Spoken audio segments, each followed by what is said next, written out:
বাংলাদেশের জনস্বার্থের ইতিহাসে এক শোকাতুর অধ্যায় রচিত হয়েছে সাম্প্রতিক হামের প্রাদুর্ভাব। গত 15 মার্চ থেকে শুরু হওয়া এই ভয়াবহতা কেবল অসংখ্য পরিবারের জীবনে অন্ধকারের ছায়া নামিয়ে আনেনি, বরং দেশের ভঙ্গুর স্বাস্থ্য ব্যবস্থাকে এক চরম সত্যের মুখোমুখি দাঁড় করিয়েছে। এই মানবিক বিপর্যয়ের প্রেক্ষাপটে সম্প্রতি উচ্চ আদালতে একটি নজিরবিহীন আইনি পদক্ষেপ নেওয়া হয়েছে।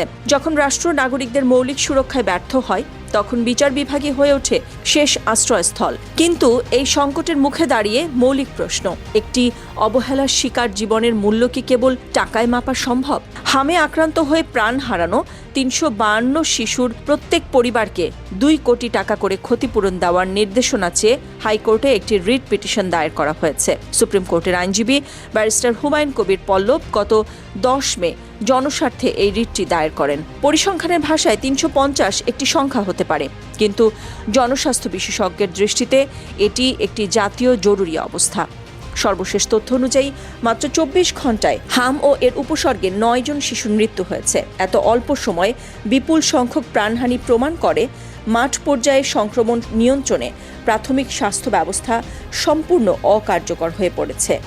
উচ্চ আদালতে দায়ের করা এই ঐতিহাসিক রিট হয়তো শোকাতুর পরিবারগুলোকে কিছুটা আর্থিক স্বস্তি দেবে, কিন্তু জীবনের ক্ষতি কোনো অর্থেই পূরণ সম্ভব?